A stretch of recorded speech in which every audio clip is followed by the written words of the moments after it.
Now, a 96-year-old former secretary who worked for the SS commander of a Nazi concentration camp is going on trial in Germany.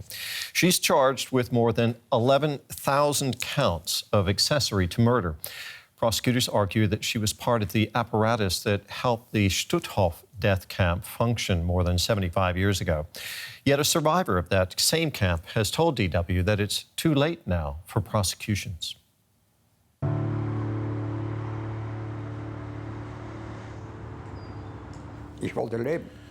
I wanted to live. I did not want to die. It was easy to die, and it was harder to live. Maybe that's what kept me going. I don't know. I was right in the end. I have 11 great-grandchildren. The 11th is on the way. I'm a rich man.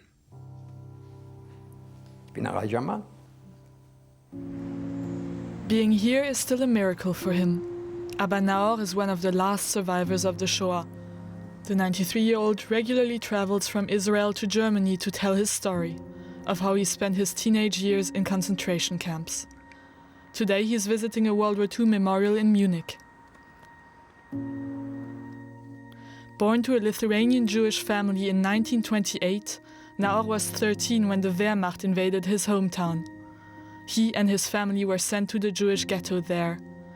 3 years later, they were deported to the German concentration camp of Stutthof, close to Gdansk, in what is today Poland.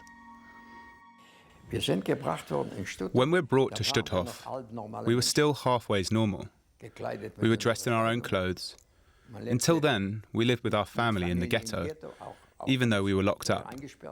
But in Stutthof, we began to feel that we were no longer a family. My father was taken away. I didn't even know where he was sent. No clue. Will I ever see him again? No idea. When I saw my mother with the little boy, they were standing in a column of women and small children. I knew it was the last time I'd see her. That was clear to me. Naor's mother Hannah and his little brother Berale were deported to Auschwitz and killed in July 1944. At this time, a German woman called Irmgard F. was also in Stutthof.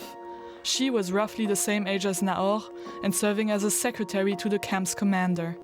The now 96-year-old woman faces charges of being accessory to murder in more than 11,000 cases. She said she didn't know what went on below her office window. Naor has declined to join the trial as co-plaintiff. I can't understand why they're bothering that lady. I don't know what she did and what she didn't do. They wouldn't take us inmates to the office in Stutthof to see how she worked. If she did anything wrong or committed a crime,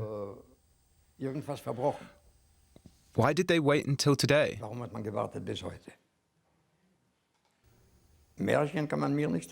You can't tell me fairy tales. The biggest fish will let go. For many survivors and their descendants, this trial is still setting a signal, says lawyer Onur Özata.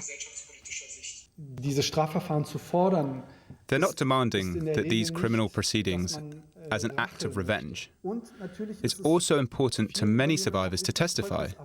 That is, to stand in court and tell their story. Because what they also say is, we don't want to be forgotten. Naor has found his own way of healing. He has visited hundreds of schools, telling pupils about what happened to him. He calls it his therapy.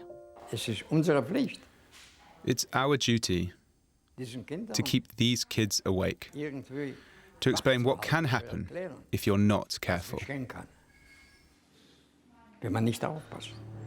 Naor now sees Germany as his second home. He says he might follow the trial, but he will invest his energy in bearing witness.